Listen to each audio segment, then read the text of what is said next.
Je te vois, Jigfio.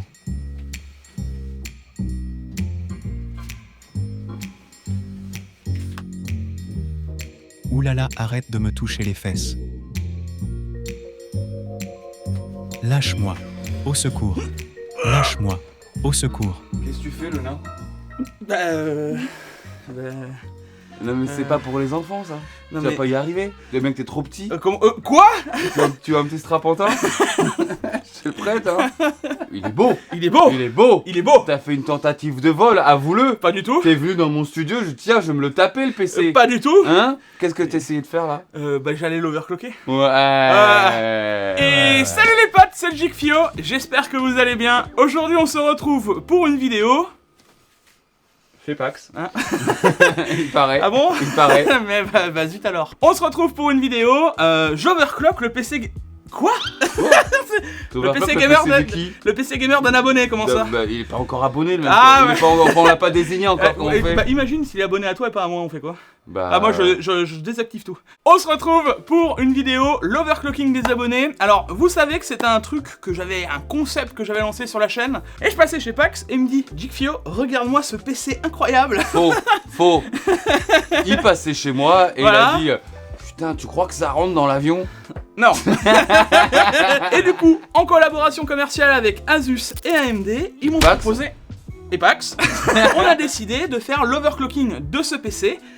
Qui est à gagner d'ailleurs dans la description, il me semble. Tout à fait, le lien de ma vidéo où je vous le fais gagner.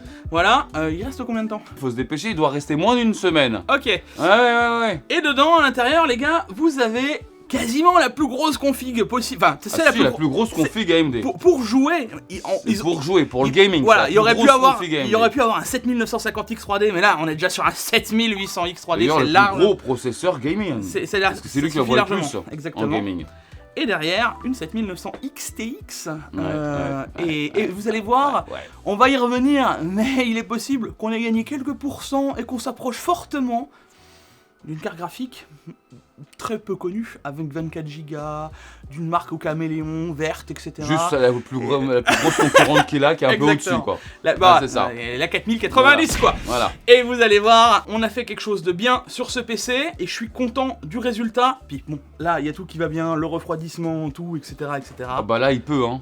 Et il me semble en plus que ça, Pax nous fait un petit Windows optimisé juste avant qu'il parte. Exactement, donc, on est sympa hein. Voilà, à la base, vous aurez le PC qui sera optimisé avec les réglages d'overclocking qui seront disponibles. Je vous les force pas, parce que je sais pas quel abonné il sera en face, etc. Donc je vous montrerai comment les activer vite fait dans la vidéo, où est-ce que je les aurai rangés, etc. À partir de là, vous pourrez directement aller l'activer un profil dans le BIOS, ou alors activer directement l'overclocking sur Radeon. Et on va reparler des profils d'overclocking, etc. Mais avant tout ça, trêve de bavardage, Pax. Lancement.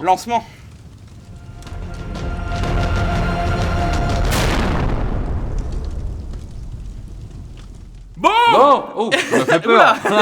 Et nous revoilà. Et du coup, comme je vous le disais, la vidéo est en collaboration commerciale avec Asus et AMD. Mais pour ça, et Pax. Et du coup, vu que c'est Pax qui est là, je vous laisse le pré-roll de Pax avec... Quel fainéant ce mec. Avec les Asus Cashback. Fainéant ce mec. Allez, c'est maintenant. Alors nous voilà sur le site de Asus, vous retrouverez bien évidemment le lien en description. Donc c'est une opération qui est actuellement avec Asus et AMD Radeon RX 7000 Series et vous pouvez recevoir jusqu'à 100 € de cashback pour l'achat de cartes graphiques Asus AMD Radeon éligibles. Donc on va voir un petit peu les modèles. On peut avoir 100 € éligibles sur les 7900 XTX, 7900 XT, 80 € sur les 7800 XT et les 7700 XT et 40 € sur les 7600 XT et les 7600. Les revendeurs qui participent à cette opération, on peut les voir ici, c'est LDLC, Matériel.net, Top Achat et Amazon. Alors comment ça marche? Tout est bien stipulé. Acheter un produit Asus éligible entre le 4 mars et le 30 mars 2024. Entre le 18 mars et le 14 avril 2024, saisissez les informations requises dans le formulaire de participation et téléchargez votre facture. Après vérification et validation de votre demande, Asus vous versera le cashback sur votre compte bancaire. Et vous n'aurez plus qu'à cliquer sur ce lien pour pouvoir participer à l'opération. Eh Pax, tu présentes ça bien, hein, dis donc. Bah bien sûr, moi c'est au top. Mais dis-moi une petite question. On peut s'attendre à quoi avant? C'est vrai qu'on peut la présenter vite fait, c'est toi qui vas savoir vraiment tous les composants qu'il y a dedans. Forcément, on va déjà l'ouvrir, montrer ça quand même. Mais à l'intérieur, on est quand même sur la plus grosse config qu'on peut faire en AMD au final. C'est la plus grosse config gamer, on insiste bien, gamer en AMD, donc le plus gros processeur de toute façon AMD ou concurrent d'ailleurs actuellement. Pour le jeu vidéo, c'est 7800X3D, accompagné de 32 Go de DDR5 avec un bon NVMe en Gen 4x4 dedans. De 1 ou 2 Tera, mais vous le saurez de toute façon en voyant ma vidéo dédiée. Tu reconnais qu'est-ce qui le refroidit un peu ou pas? Ouais, je dirais un Ryujin 3. Et Ryujin 3, et est-ce que tu reconnais ou pas la carte mère? Alors, c'est soit une X, soit une B, alors ça je pourrais pas te dire parce que... C'est une X. Ok, ouais, attention, ils ont La mis... classe. Ils ont mis le budget. La classe. Et du coup, ça doit être une F ou une E, je pense. C'est une E. Bon voilà, il y a tout. Une super alimentation, comme tu peux le voir, de 1000 watts par-dessus en platinium, donc avec le débit en watts, voilà.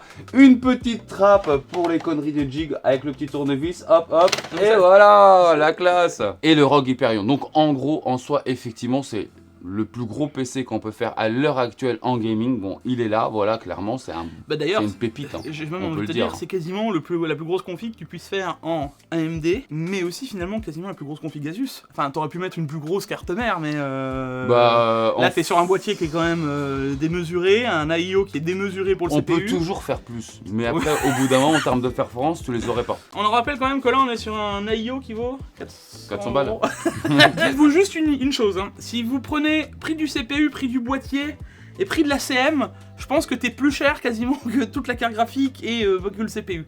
Donc là, ils ont vraiment mis du très haut de gamme. Non, ils ont voulu faire plaisir à la commu. Ils ont fait plaisir à la commu. Non, là, ils ont vraiment fait plaisir à la commu. Donc que ce soit aussi bien AMD et Asus, ils ont clairement joué le jeu, on peut s'en rendre compte. Et en plus, ce qui est sympa, c'est que c'est à gagner. Oui, donc voilà, finalement, il y a un abonné qui va remporter ça, quoi. Et comme je vous le dis encore une fois, c'est dans la description. Donc au moment où la vidéo sort, il reste quelques temps pour pouvoir y jouer. Oui, je crois que c'est dimanche. Toi, tu sors mercredi ou jeudi, donc allez 3-4 jours, quoi. Donc il reste 3-4 jours. D'ailleurs, comme le cashback, il reste aussi 3-4 jours pour ceux qui veulent acheter tout ce qui est carte graphique AMD, Asus. Bon, du coup, à quoi on peut s'attendre, Jig? Alors, à quoi on peut s'attendre? Moi, mon but, ce serait surtout de me rapprocher de plus en plus d'une 4090. Pourquoi? La 7900 XTX, il y a un truc qui est bien chez AMD, c'est que quand elle sort, elles sont jamais finies, ces cartes. Elles s'améliorent avec le temps. Et ça, c'est un gros bonus. Toujours avec toutes les cartes, d'ailleurs. Voilà. Ouais, de chez eux, voilà ce que j'allais dire. Les pilotes s'améliorent, un pilote s'améliore tout le temps. Au fur et à mesure du temps, on s'est rendu compte qu'une 7900 XTX face à une 4080, au début on était à 2, 3, 4% en fonction des jeux, et là on voit que ça s'est un peu étiré. Et en termes de prix, quand tu compares les deux déjà. Oui, ah bah là t'es moins cher à la base. Bah oui, t'es moins cher. Et t'as 24 Go. Voilà. En plus. Côté techno, on peut vite fait faire un point parce que je pense que tu en as parlé dans ta vidéo. D'ailleurs, ils viennent d'annoncer, pour ceux qui ne seraient pas au courant, le FSR 3.1. Exactement. Donc une amélioration du FSR qualité graphique, il était temps. Bon, avec plein de points d'amélioration, mais moi ce que je retiens surtout, c'est qu'il devrait s'améliorer graphiquement. Il y a le FMF aussi par-dessus qui est compatible avec tous les jeux, voilà. Quelques petits défauts sur la FMF, mais en soi quand même ça fonctionne plutôt pas mal. Au niveau de point de vue de ces technos, AMD, ils essayent aussi de faire le café derrière Nvidia, parce que bon, on sait qu'Nvidia font la pluie et le beau temps au niveau des technos et des prix. AMD en challenger vient essayer de concurrencer ça, et avec les pilotes, ça c'est un gros plus, c'est que vous allez voir, on n'a pas besoin d'activer de soft annexe. Quand tu veux overclocker du AMD, c'est ça qui est bien, c'est que tu peux directement passer par le pilote. Voilà, directement par le pilote. Vous êtes en train de comprendre qu'il vous explique que en gros, cette carte graphique va être, quand elle va être finie d'être overclockée, va être très proche d'une 4090. On sera à 1000 € pour finalement avoir un gap de quelques pourcents, 3, 4, 5% finalement. Donc vous allez payer ces 3, 4, 5%, 1000 € comparé à ce qu'on va pouvoir faire, bien entendu, overclocker. Et bien entendu, on pourra nous dire, ouais, mais Pax, Jig, vous pouvez aussi overclocker une 4090. Bien sûr. Oui, évidemment. Mais en tout cas, en attendant, entre les réglages que Jig va réaliser et la 4090, il va avoir 1000 € d'écart et 4, 5, 6% de delta de performance. C'est justement là où j'allais arriver, Pax. C'est qu'en fait, si vous reprenez, alors là on est sur une config qui est démesurée, ce que je veux dire, c'est on a un AIO qui est ouf, on a un boîtier qui est ouf, etc. Mais si vous sortez tout ça et que vous essayez de tirer au moins cher, tu pourrais mettre la 7900 XTX, le 7800X3D dedans, donc dans la config avec tirant la carte mère vers le bas, tirant le boîtier vers le Ah bas, oui, etc. le gars, 1000 balles quoi. Voilà, et tu peux te faire toute la config Ah ouais. juste pour le prix de la 4090. Et là où c'est intéressant, c'est que tu te dis, ah ouais, mais je peux rattraper cette 4090, comme tu le dis, de 4-5-6%, pour le prix de la config totale. Et c'est là où je veux amener la vidéo aussi. Quasiment. Alors attention, on rappelle bien, je sais qu'il y a des gens qui sont plaisir parce qu'ils ont les moyens, ils vont gamer avec une 4090, mais on rappelle bien qu'une 4090, en tout cas la chaîne, en tout cas Pax, hein, je sais que toi aussi c'est pareil, on vous l'a toujours dit, ça reste quand même une carte pro, même si vous allez sur le site d'NVIDIA, c'est marqué meilleure carte gaming gamer, forcément elle est tellement balèze qu'elle va exploser en jeu vidéo. Et en termes de processeur, ne vous attendez pas par contre à des miracles en overclocking, Jig il va vous expliquer pourquoi, mais on peut pas faire grand chose comparé à un processeur classique dû à la configuration et à l'architecture du modèle X3D. Alors le 7800X 3D, d'ailleurs je reviendrai après dans le BIOS pour vous expliquer, mais en gros on pourrait l'overclocker via FCLK. Ce serait possible, on pourrait encore gagner un petit peu plus de perf. Pareil, on aurait pu l'overclocker cœur par cœur. Là, ça aurait été un gain de 1,5%, de vraiment ajuster, de passer 35 heures juste sur le CPU à tester cœur par cœur machin, et pour gagner 1%. Enfin c'est pas... En fait, le 7800X 3D, c'est ça qui est rigolo, c'est que ce CPU, vu qu'il est via son cache 3D, il est beaucoup plus performant sur pas mal de jeux grâce à ce cache 3D. Il y en a d'autres où par contre, il est moins performant, c'est rare, mais ça arrive, qu'un 7700 ou 7700X. Tout simplement parce qu'il a moins de mégahertz au bout du CPU, donc moins de fréquence fait que un peu moins de performance, et c'est là où les Intel peut le rattraper, etc.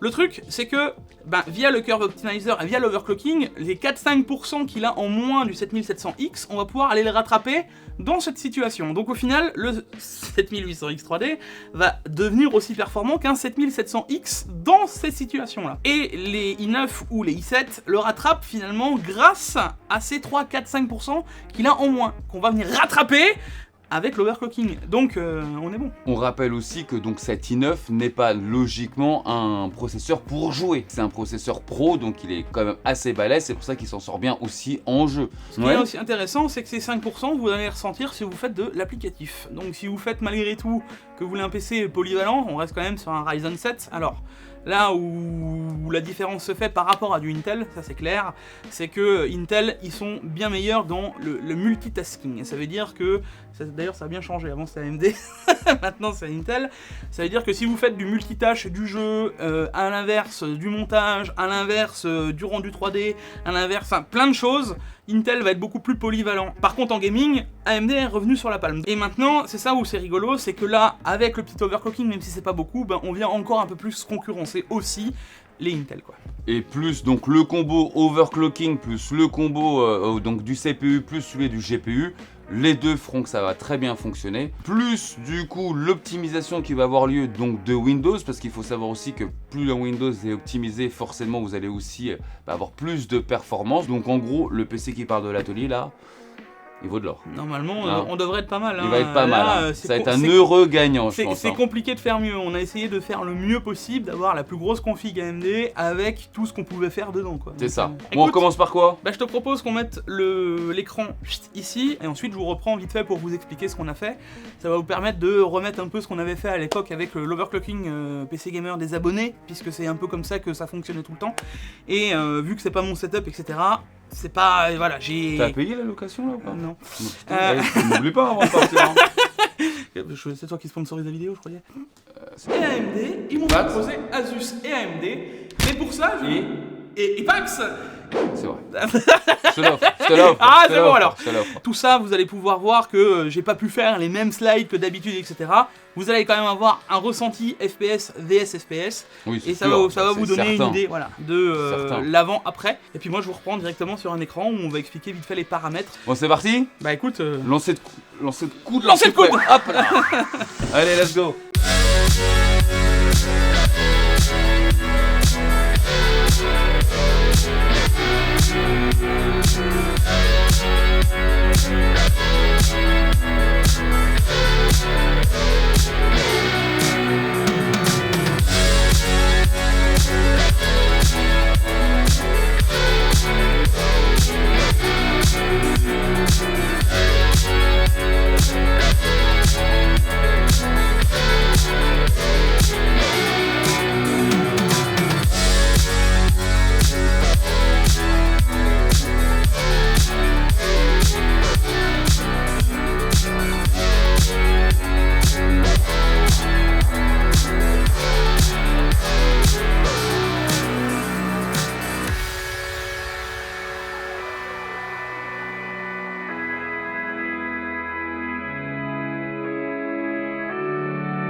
Bon et nous revoilà les potes. Alors, vite fait pour vous faire un petit plan de cam, et avant d'attaquer tout ce qui va être overclocking, etc., je tenais juste à faire un petit point de récap sur les softs à utiliser. Là, je vous affiche 3 softs, hein, toujours plus ou moins les mêmes depuis ma vidéo, mais il n'est pas improbable que je vous refasse une vidéo. Tous les softs à utiliser pour monitorer son PC gamer. Ça fait 3-4 ans maintenant que je l'ai fait, il serait temps que je la refasse. Pour vous faire un peu le point là-dessus, on est sur GPU-Z sur la gauche, Core Temp au milieu et CPU-Z sur la droite. Je vous rajouterai un software pour tout ce qui est benchmark maintenant, c'est Benchmate. Si vous avez des doutes sur tout ce qui est soft ou autre, je vous mettrai les liens directement dans la description et je vous mettrai juste Benchmate parce qu'en fait de Benchmate, vous pouvez quasiment tout sortir. GPU-Z va nous servir à tout ce qui est GPU, vous allez pouvoir voir tout ce qui est utilisation en termes de mégahertz, de la carte graphique, etc. Là vous voyez le memory, le boost, etc. Donc on va vérifier après que tout s'applique dans GPU-Z quand on l'active simplement. Et là pareil, sur CPU-Z vous pouvez voir directement le core speed en vitesse et directement le bus speed et tout ce qui va avec. Pensez bien monitorer vos PC quand vous faites de l'overclocking, c'est important. C'est vrai que j'en fais toujours un petit point vite fait quand on en parle sur l'overclocking des abonnés, c'est important, mais pensez vraiment à le faire, c'est vraiment un plus. Maintenant que vous avez vu un peu tout l'overclocking qu'on a fait avant sur le GPU et les performances CPU, alors même comme je vous ai dit, hein, les performances CPU, c'est pas incroyable comparativement aux performances GPU, là on voit un réel gain. Vous avez vu que le CPU c'est beaucoup plus limité, mais ça on vous l'a dit, hein, je pourrais pas faire beaucoup mieux, le 7800X 3D ne permettant pas un overclocking comme on ferait sur un i9 à balle. Je vous prends dans Adrénaline, et Adrénaline, comme je vous disais, on peut faire énormément de choses dedans. Quand vous allez dans l'onglet performance, c'est l'onglet qui va nous intéresser, je vous fais vite fait un petit point là sur l'onglet ici, qui nous permet d'afficher, comme on vous disait, tout ce qui est FPS en superposition. Donc là ça va vous permettre de gérer, là si vous voyez si je clique dessus, pouf, il s'affiche instantanément. On arrive maintenant dans la partie qui nous intéresse, comme je vous ai déjà dit, ici vous pouvez tout overclocker, d'ailleurs vous pouvez même voir comment se passe l'overclocking du CPU maintenant via Adrénaline, c'est ça qui est rigolo, on peut vite fait lui passer un petit coup d'overclocking, on peut aussi télécharger Ryzen Master directement depuis là. On peut tout faire maintenant via le soft AMD et ça c'est un gros plus. Avant on avait juste le GPU qui était géré par là. Normalement vous êtes par défaut, ça devrait être comme ça, et là vous allez vous rendre compte que dans l'overclocking que j'ai fait d'ailleurs, la 7900 XTX Stuff, via les paramètres du pilote, c'est complètement craqué en termes de ventilation. Ça souffle beaucoup plus fort, c'est beaucoup plus violent, c'est même inaudible dans le principe où ça monte, et ça je parle pas que ça vient de la carte, je pense bien que ça vient plus du pilote, parce que souvent le pilote il nous fait des réglages... c'est oublié quoi. En plus ils mettent toujours le 0 dB etc. Alors c'est bien tant que ça chauffe pas, mais du moment où ça chauffe, t'entends ta CG, c'est pas possible. Pensez toujours à faire le réglage du ventilateur, désactivez la rotation, hop, et mettez le contrôle avancé et faites-moi une jolie courbe. Ce que j'entends par jolie courbe, c'est on n'a pas besoin de se prendre la tête, hein, mais dites-vous que je sais pas, à 60 degrés, ce qui est une température largement acceptable, vous mettez les ventilateurs entre là c'est 25, là c'est 50, vous le mettez à moitié, 35-37%, et ensuite vous montez crescendo. Voilà, ensuite vous pouvez régler aussi directement par point, donc là si vous voulez régler point par point sans forcément vous amuser à jouer avec les courbes, vous pouvez régler et faire une jolie courbe point par point. Le réglage d'alimentation pour overclocker la 7900 XTX, c'est une obligation les gars, vous le mettez au taquet, simplement, à moins que vous voulez faire de l'undervolting et consommer moins, vous pouvez le descendre de 10%, mais là quand on veut faire de l'overclocking, on pense à le monter, c'est ce qui va nous permettre aussi de débloquer la carte graphique. Et c'est ça qui est aussi intéressant dans cette carte, c'est que malgré qu'on est sur un overclocking, on vient gagner 10% en sachant qu'on augmente seulement la consommation de 15%. Ça aussi c'est un plus, et en plus on a vachement moins abîmé la puce, vous allez comprendre pourquoi, vu qu'on descend la tension. Et ça c'est le truc qu'il faut absolument faire si vous voulez overclocker. Sur les 7000, c'est pas la même chose que ce qu'on fait d'habitude où on met à taquet tous les curseurs en mode waouh. Vous overcloquez jamais vos 7000 en faisant ça comme ça. Vous oubliez ça comme ça marchera pas. Les cartes graphiques sont de plus en plus bridées et évitent justement des overclocking tirés par les cheveux. Donc il faut un minimum savoir ce qu'on fait. Et là c'est justement où on règle un 3200 par exemple ou un, je sais pas, un 3100. Alors, j'insiste, pour les XTX ou les XT, la tension, elle peut très vite varier de 10 mV. Donc si vous voulez quelque chose de stable, même quand vous avez fait vos tests 3D Mark, Cyberpunk, tous les benchmarks que vous avez l'habitude de faire, Pensez à toujours vous mettre 10-15 millivolts de plus. C'est une petite sécurité et ça évite des crashs intempestifs. Et si jamais vous avez vraiment des crashs ou des soucis de crash, ben pensez à vous dire qu'il y a de fortes chances que ça vienne de là. Hein. Donc là, la tension, vous allez la jouer. Nous, on sera sur du 1070-1080 pour être dans une fourchette stable en toutes circonstances de tous les jeux qu'on a fait. Alors là, j'ai passé l'overclocking un certain temps dessus. Hein. On a eu le temps de faire pas mal de tests. En début, j'étais parti sur 1050. Je me suis dit, bon, bah, ça a l'air plus ou moins stable. J'ai eu un crash dans un jeu, donc j'ai vraiment stabilisé au mieux et ayant la fourchette la plus haute. Et enfin, le réglage de la VRAM, alors là, c'est totalement différent de d'habitude. Hein. Les réglages de VRAM sur AMD, vous mettez la temporisation rapide, vous mettez le contrôle avancé et la VRAM ne monte pas énormément. La mienne prend 2610 ou 620. Encore une fois, pour être largement stable, j'ai mis moins de 2600. Ça permet d'être tranquille et d'avoir une stabilité dans tous les jeux et de pas avoir de stress pour le gagnant. Bref, je pense avoir fait être assez minimum complet là sur tout ce qui est adrénaline. Donc maintenant, on va passer vite fait dans le BIOS pour vous parler du CPU.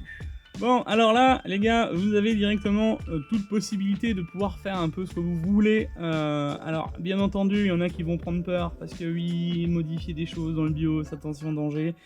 Suivez bien tout ce que je vais dire, c'est assez simple et il n'y a pas besoin de partir trop loin. Alors là, on a encore l'ancien BIOS, vous inquiétez pas, le BIOS sera mis à jour pour l'envoi du PC. J'en profite vite fait pour vous faire aussi un petit point sur le refroidissement de vos PC, parce que je suis sûr que la touche F6, vous y allez très rarement. Alors que ce soit F6, il y a Fan Control, je crois, pour MSI dans le grand paramètre. Enfin, je pourrais plus vous dire sur toutes les cartes mères, mais allez régler vos ventilateurs. Souvent, vous allez être en standard ou en turbo ou sur quelque chose comme ça. Faites-moi des courbes de ventilation. L'Apex, le CPU Fan, c'est ce qui touche tout ce qui est IO. Là, je lui ai fait une petite courbe de ventilation cool. Pas besoin de faire un truc ultra violent. Ok, bon, maintenant ce qui nous intéresse, c'est quand on fait F7. Alors, ceux qui veulent le passer, vous pouvez le passer en français. Hein. Vous allez dans AI Tweaker, vous me pensez à activer toujours l'AI Overclock Tuner, hein, c'est directement votre expo en auto, en manuel et en expo 1, 2, enfin vous faites ce que vous voulez, mais en fonction de votre expo, techniquement parlant, c'est censé être le 1. Là, on est sur des barrettes en 5600 C32, ça suffit pour un 7800 X3D. En vrai, vous pouvez mettre des 6000 C30 si vous voulez vraiment avoir le plus de perf. Là, justement, vous voyez BCLK et ECLK, c'est les méthodes pour aller l'overclocker différemment. Là, il faut aller dans Precision Boost Overdrive. On peut vite fait faire un tour dans du JVRM. J'ai poussé le CPU à fond. Le CPU Loadline Calibration, il y en a plein qui me posent la question à quoi sert le Loadline. En gros, quand vous avez des chutes de tension, parce que quand votre CPU va tirer tant de volts et tant de watts sur votre carte mère via les étages d'alimentation, il y a un truc qui va s'appeler le V-drop. Donc c'est la tension qui va dropper sur votre CM. Loadline permet de rehausser ce drop au moment où vous allez lancer le bench. Donc ça permet d'être beaucoup plus stable et de ne pas avoir de crash. Ceci, normalement, vous pouvez le tester, j'insiste, qu'avec un voltmètre, techniquement. Quand on voit qu'on ne passe pas un certain nombre de benchmarks, vous pouvez activer le Loadline et ça permet de vous stabiliser l'OC. Derrière, les gars, le CPU Current Capability, c'est juste pour lui donner plus de gouache derrière et de pouvoir l'envoyer un peu plus haut et de laisser un peu plus de possibilités. Precision Boost Overdrive, c'est ce que je vous disais, et là vous allez tomber dans tout ce qui est Curve Optimizer. Donc après on peut toucher un peu à tout, on a le Precision Boost Overdrive, vous le mettez en Enable. Vous remarquerez que le CPU Fuse Boost, il est déjà à 50-50, donc vous êtes déjà au max de la performance de ce que permet le CPU, et je pense que ça vient du fait qu'on l'ait mis à 140% avant. Et là on va aller faire assez simple parce que on peut vraiment faire beaucoup plus compliqué. Quand vous allez dans le Curve Optimizer, vous choisissez du All Core, vous vous mettez en négative et ensuite vous choisissez ce que vous voulez mettre en magnitude. Alors sur ces CPU là, vous voyez qu'on peut aller beaucoup plus que sur les Ryzen 5000. Ça s'arrêtait à 30 de souvenir au Ryzen 5000. Là j'ai été jusqu'à 40 et de ce que j'ai vu un peu à gauche à droite, c'est plus ou moins ce qu'on retrouve sur tous les CPU. Et là c'est vraiment un overclocking simple. Si là vous voyez que vous ne tenez pas vos fréquences, ben vous embêtez pas, vous descendez. Et à partir de là, comme vous pouvez voir, on a All Core, et c'est ce que je vous disais, il y a le par core. Et là ça va vous permettre de tout toucher littéralement. Donc vous pouvez très bien le mettre en négative et là toucher ce corps, le corps 0. Et là vous pouvez faire littéralement les 8 cœurs. Mais encore une fois, ça c'est des tests qui prennent beaucoup plus de temps avec un test cœur par cœur, une stabilité à la base. Là moi ce que je voulais c'est un truc qui est une fourchette directement où on va être sur un truc beaucoup plus simple pour l'utilisateur. Ok, et enfin pour terminer les gars, quand vous vous retrouvez dans le BIOS directement dans Tool, vous avez Asus User Profile. Et ça c'est un petit plus, hein, c'est que je vous enregistre directement les profils. Donc là, pour l'utilisateur, sauf s'il met à jour la carte mère, bah là il va les perdre forcément. Donc il peut les d'ailleurs sauvegarder hein, via une clé USB. Si tu branches une clé USB, tu peux recharger le profil. Maintenant, je te dis tout de suite que j'éviterai de recharger le profil si tu as mis à jour la carte mère, simplement parce que tous les réglages ne peuvent plus tomber forcément en face. Ça, c'est d'expérience. C'est mieux quand tu fais de l'overclocking, ça c'est quand c'est entre overclockers et que tu veux t'envoyer un profil et que tu as le même carte mère, même BIOS. Là, vous voyez qu'il y a directement les deux profils statut, donc il y a OC GeekFio, ce sera directement avec le Curve Optimizer, et le Fan GeekFio qui sera juste le réglage basique avec le loadline, directement les fans, la température, etc. Enfin, les trucs basiques. Bon, au choix, vous choisissez l'un ou l'autre. Bon, bah écoutez, je pense qu'on a fait maintenant le tour de tout ce qu'il y avait à dire côté tuto et overclocking. On va repasser en caméra avec notre cher ami Pax. Bon, bah les gars, nous revoilà. Après un petit tuto, mix, discussion, etc. de plein de choses. Maintenant, si on peut se poser la question, et ça va un peu de pair avec la vidéo que j'avais déjà fait sur ma chaîne récemment, est-ce que ça vaut encore le coup d'overclocker en 2024 ? On avait aussi parlé sur ta chaîne d'ailleurs. Oui. Dans le principe où quand tu es prêt à payer une 4090, 1000 € de plus pour avoir quelques pourcentages comparativement à la carte, bah oui, tu peux y réfléchir. 1000 balles quand même, Jig. Hein, c'est comme... pas rien. Voilà. Est-ce que la carte a bien réagi, Jig? Alors, comme dit, on a eu 2-3 petits soucis de 45 minutes, Pax. À tout casser. À tout casser. La 7900 XTX nous a fait quelques problèmes, mais je pense plus que ça vient des pilotes à la base. Parce qu'une fois qu'on a swap le pilote, il n'y avait plus de soucis. Ça arrive. Ça arrive. Et ça, c'est des problèmes qui vont de pair avec, que ce soit de chez Nvidia ou de chez AMD, hein. Peu importe lequel d'ailleurs. Une fois que j'ai réussi à rentrer dans les réglages, etc., la carte elle était fiable, hein. On n'a plus de soucis. On a testé, on a pu faire pas mal de jeux. C'est là où on a pu voir qu'on finalement on était relativement très proche d'une 4090. 72 FPS obtenus quand même sur ce jeu-là. VS 78. 78, est-ce que visuellement tu vois cette différence de 7-6 images? J'y crois pas. Alors, le CPU à l'inverse, je te dirais qu'il y a quand même beaucoup plus de limitations. Beaucoup moins d'intérêt aussi. Et beaucoup moins d'intérêt. Déjà, c'est plus pour tirer sur le 1080p. Là, on a fait que des tests en 4K. J'ai pas besoin de vous faire de dessin que le CPU. On s'en fout.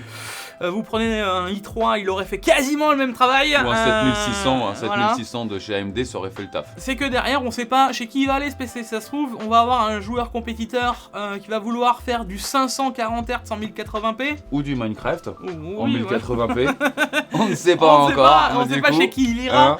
Mais dans le principe, il pourra faire tout ce qu'il veut avec le PC. Le 7800X3D dans tous les cas sera performant pour qu'il y aura en face. Et il n'y aura pas de souci de bottleneck ou quoi que ce soit. Et quand même, j'insiste, il est évident que le gagnant du PC, s'il a un petit peu d'argent, ce sera vraiment le moment d'acheter un petit 4K ou un 1440p. Parce qu'il est vraiment dédié pour ça, quoi. Dans le principe, on y est et je suis assez content. Alors, ça n'empêche pas qu'on en a déjà assez parlé. Oui, les technos maintenant pourraient éviter ce côté dossé, etc. Là, il faut quand même souligner aussi autre chose, c'est qu'on repart avec un PC qui fait moins de bruit. Il est prêt et t'es tranquille après. Donc, t'as pas besoin de t'embêter à avoir un truc qui souffle ou autre. Et ça, c'est un truc qu'on a vite remarqué aussi. C'est la carte graphique, dès qu'elle chauffait, et ça, encore une fois, via le pilote, les premiers pilotes qu'on a mis. Le bruit incroyable. Elle soufflait alors qu'elle n'était pas chaude. Elle était à 60, 65 degrés. Et le pilote était étrange. En tout cas, dites en commentaire s'il est bon pédagogue, parce que normalement, là, ils savent overclocker leur carte graphique maintenant. Voilà, techniquement, c'est bon, quoi. Techniquement, ils le savent déjà. Bon, dans tous les cas, les gars, j'espère que ça vous a plu. N'oubliez pas aussi de remercier encore une fois Asus et AMD qui offrent le PC. Merci à Pax aussi de m'avoir accueilli et de avoir pu faire ce genre de contenu. C'est toujours un petit plus, c'est un petit contenu qu'on s'est dit, bah tiens, on peut le faire, on le fait. Et en plus, on va faire plaisir à quelqu'un. Dites-moi dans les commentaires, les gars, si vous voulez qu'on refasse des overclocking des abonnés. Parce que là, je l'ai vraiment fait dans le même style. N'hésitez pas à rejoindre encore le Discord, il y a un channel dédié. J'aimerais vraiment les reprendre au fur et à mesure de cette année, en faire au moins 2 ou 3. Et petit aparté, on a quand même réussi à faire ça, à monter ce PC là, à offrir ce PC là grâce aussi à l'opération AMD et Asus avec l'opération cashback que vous avez en description. Je le mentionne sur la fin parce que c'est quand même grâce à eux qu'on a réussi à mettre tout ça en place. Allez les gars, on vous fait des bisous, c'était Pax et GeekFio, à la prochaine, des bisous. A plus. Ciao ciao. Ciao.